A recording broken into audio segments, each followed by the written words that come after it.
नमस्कार, मैं हूं शीनम शर्मा और आप देख रहे हैं अपना उत्तराखंड। उत्तराखंड में सीएम पद को लेकर बने सस्पेंस से अब होली के बाद ही पर्दा उठ पाएगा।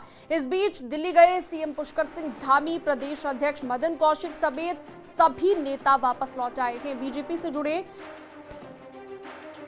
तमाम नेता यहां पर पहुंचे थे और सूत्रों के मुताबिक उत्तराखंड में कौन सीएम होगा ये लगभग तय हो चुका है। अब सिर्फ कैबिनेट और उसके जरिए क्षेत्रीय और जातिगत समीकरणों को साधने पर मंथन हो रहा है। माना यह जा रहा है कि 19 मार्च को केंद्रीय ऑब्जर्वर राजनाथ सिंह और मीनाक्षी लेखी उत्तराखंड आ सकते हैं।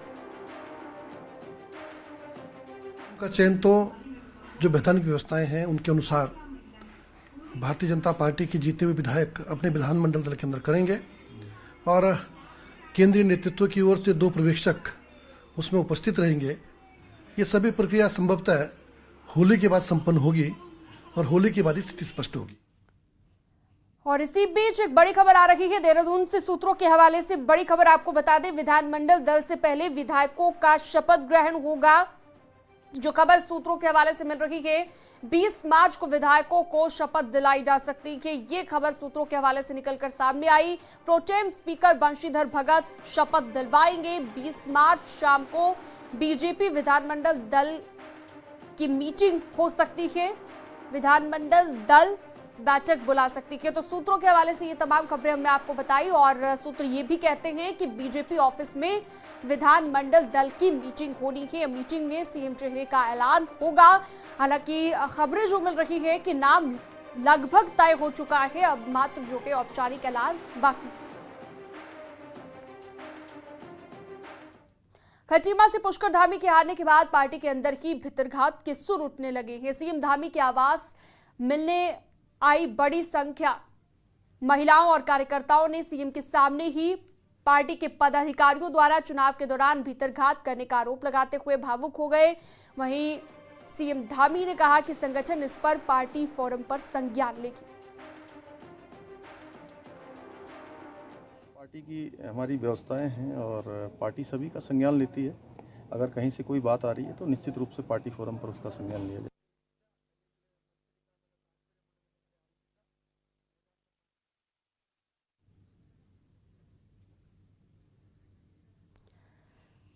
तो कार्यकर्ताओं ने आरोप लगाया है, पार्टी में भितरघात के आरोप अब लगने लगे हैं। पार्टी पदाधिकारियों पर यह आरोप लगाए गए हैं।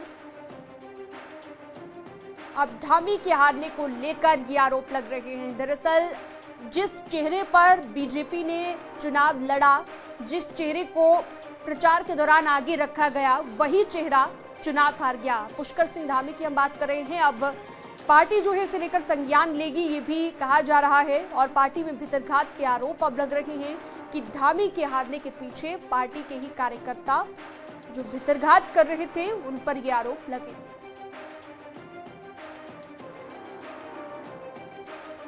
और इस पर ज्यादा बातचीत और जानकारी के लिए हमारे साथ दीपांकर भट्ट लाइव जुड़ चुके हैं। दीपांकर, पहले कई तरह की खबरें आई और पुष्कर धामी के हारने को लेकर यह भी कहा गया कि जिस चेहरे पर चुनाव लड़ा बीजेपी ने, जो प्रचार में सबसे आगे चेहरा रखा गया, वही चुनाव हार गया। लेकिन भितरघात की जो खबरें अब सामने आ रही हैं, क्या पार्टी संज्ञान लेगी? किस तरह की अपडेट इस खबर को लेकर मिल रही है?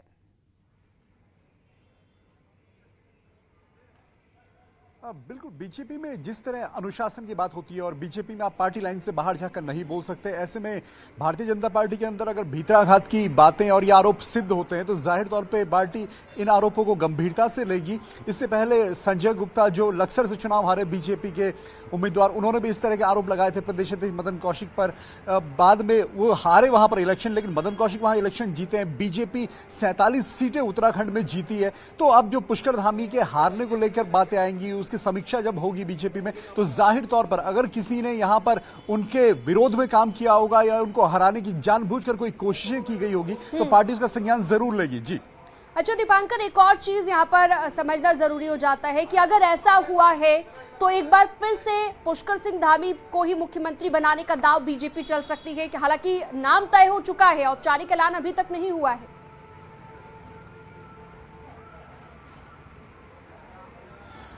बिल्कुल, अभी भारतीय जनता पार्टी के क्या फैसला होगा, भारतीय जनता पार्टी किसे मुख्यमंत्री बनाएगी, इस पर अभी कमेंट करना बहुत मुश्किल है। लेकिन हाँ, ये जरूर है कि दिल्ली में जिस तरीके से नेता पिछले 3-4 दिनों में रहे, चाहे पुष्कर धामी रहे हो, प्रदेश अध्यक्ष मदन कौशिक रहे हो, बाकी दूसरे नेता रहे हो, जाहिर तौर पर जो सेंट्रल लीडरशिप है, चाहे प्रधानमंत्री नरेंद्र मोदी हो, गृह मंत्री अमित शाह हो, बीजेपी के राष्ट्रीय अध्यक्ष जेपी नड्डा हो, फैसला जरूर हो चुका होगा। लेकिन अभी भी जो खबरें उत्तराखंड में हैं और जिस तरह का माहौल यहां बीजेपी ऑफिस में, अभी किसी भी नेता को नहीं पता कि अगला मुख्यमंत्री कौन होगा। पार्टी पुष्कर सिंह धामी के साथ जाएगी या फिर किसी नए चेहरे के साथ यहां पर किसी को लीड करेगी, कोई नया चेहरा लीड करेगा यहां पर भारतीय जनता पार्टी। बिल्कुल, ये देखना दीपांकर दिलचस्प होगा और क्या बीजेपी करती है आगे, किसे मुख्यमंत्री बनाती है। आपका बहुत बहुत शुक्रिया इस तमाम जानकारी के लिए।